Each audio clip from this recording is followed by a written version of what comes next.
जय श्री कृष्णा दोस्तों, स्वागत है आपका अपने चैनल VSVN में।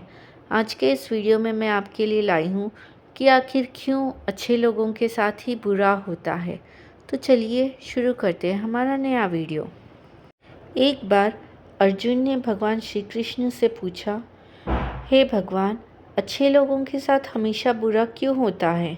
वहीं जो लोग बुरे कर्म करते हैं और अज्ञान की राह पर होते हैं वो खुशहाल दिखते हैं। श्री कृष्ण ने इसका जवाब गीता में दिया है। श्री कृष्ण ने कहा, लोगों को उनके कर्मों का फल हमेशा मिलता है। आपने महसूस किया होगा कि जो लोग अच्छे कर्म करते हैं वो परेशान रहते हैं, वहीं जो बुरे कर्म करते हैं वो खुशी से रह रहे होते हैं।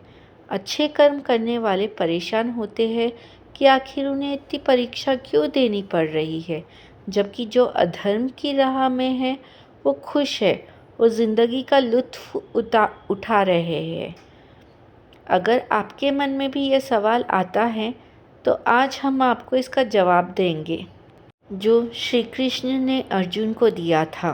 भगवान श्री कृष्ण ने कहा, मनुष्य जैसा सोचता है और महसूस करता है वैसा कुछ नहीं होता, बल्कि अज्ञानता की वजह से वो सच्चाई नहीं समझ पाता। अर्जुन उनकी ये बात समझ नहीं पाए और इसके श्री कृष्ण ने अर्जुन से कहा, पार्थ, मैं तुम्हें एक कथा सुनाता हूँ। उसे सुनकर तुम समझ जाओगे कि हर प्राणी को उसके कर्म के हिसाब से ही फल मिलता है। प्रकृति हर किसी को अपनी राह चुनने का मौका देती है। अब वो मनुष्य की इच्छा पर निर्भर करता है कि उसे धर्म की राह चुननी है या अधर्म की। श्री कृष्ण ने कथा सुनाना शुरू किया। एक नगर में दो पुरुष रहा करते थे। एक पुरुष व्यापारी था जिसके जीवन में धर्म की बहुत महत्ता थी। वो पूजा पाठ में यकीन रखता था। वो हर रोज़ मंदिर जाता और दान धर्म भी करता था और हर रोज़ भगवान की पूजा भी करता था। वहीं दूसरा पुरुष बिल्कुल विपरीत था। वो हर रोज़ मंदिर तो जाता था लेकिन पूजा करने नहीं, बल्कि मंदिर के बाहर से जूते चप्पल चुराने। उसे दान और धर्म से कोई लेना देना नहीं था। समय बीतता गया और एक दिन बहुत ज़ोर की बारिश हो रही थी। इस वजह से मंदिर में पुजारी के अलावा कोई नहीं था। ये बात जब दूसरे पुरुष को पता चली तो उसने सोचा कि ये सही मौका है मंदिर का धन चुराने का। पंडित से नज़र बचाकर उसने मंदिर का सारा धन चुरा लिया। उसी समय धर्म कर्म में विश्वास रखने वाला व्यक्ति भी मंदिर पहुंचा। दुर्भाग्य से मंदिर के पुजारी ने उसे ही चोर समझ लिया और चिल्लाने लगा। वहाँ लोग एकत्र हो गए और उसे बहुत मारा। किसी तरह वो बचते बचाते वहाँ से निकला तो दुर्भाग्य से उसका साथ वहाँ भी नहीं छोड़ा। मंदिर के बाहर वो एक गाड़ी से टकरा गया और घायल हो गया। फिर वो व्यापारी लंगड़ाते हुए घर जाने लगा तो रास्ते में उसकी मुलाकात उस पुरुष से हुई जिसने मंदिर से धन चुराया था। वो पुरुष ने कहा, आज तो मेरी किस्मत चमक गई, एक साथ इतना सारा धन मिल गया। यह सब देखकर पहले वाले व्यापारी को बहुत बुरा लगा और उसने अपने घर से भगवान की सारी तस्वीरें निकाल दी। कुछ सालों बाद दोनों की मृत्यु हो गई।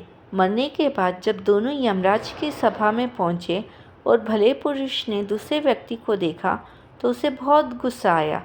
उसने क्रोधित होकर यमराज से पूछ लिया, मैं तो हमेशा अच्छा कर्म करता था, दान में विश्वास रखता था, उसके बदले जीवन भर मुझे अपमान और दर्द ही मिला। इस व्यक्ति को नोटों से भरी पोटली, आखिर ऐसा भेदभाव क्यों? इस पर यमराज ने कहा, पुत्र, तुम गलत समझ रहे हो। जिस दिन तुम्हारी गाड़ी से टक्कर हुई थी वो दिन तुम्हारे जीवन का आखिरी दिन था, परंतु तुम्हारे अच्छे कर्मों की वजह से तुम्हारी मौत सिर्फ एक छोटी सी चोट में बदल गई। तुम इस दुष्ट व्यक्ति के बारे में जानना चाहते हो? दरअसल इसके भाग्य में राजयोग था, मगर इसके कुकर्म और अधर्म की वजह से वो सिर्फ एक छोटी सी धन की पोटली में बदल गया। कथा सुनाने के बाद भगवान श्री कृष्ण अर्जुन से कहते हैं, ऐसा सोचना कि भगवान तुम्हारे कर्मों को नज़रअंदाज कर रहे हैं, ये बिल्कुल भी सत्य नहीं है। भगवान हमें कब, क्या, किस रूप में दे रहा है, मनुष्य को समझ में नहीं आता है, मगर आप अच्छे कर्म करते रहें तो भगवान की कृपा हमेशा बनी रहती है। इसलिए अपने अच्छे कर्मों का बदलना नहीं चाहिए, क्योंकि उसका फल हमें इसी जीवन में मिलता है। इसलिए मनुष्य का फ़र्ज़ है कि वो हमेशा अच्छे कर्म करते रहे, क्योंकि श्री कृष्ण ने गीता में भी यही बताया है कि किसी के द्वारा किया गया कर्म बेकार नहीं जाता, चाहे वो अच्छा हो या बुरा। अगर आपको ये जानकारी अच्छी लगी हो तो ऐसी अधिक जानकारी के लिए हमारे चैनल से जुड़े रहिए, जिसके लिए आपको लाइक, शेयर और सब्सक्राइब करना है। राधे राधे।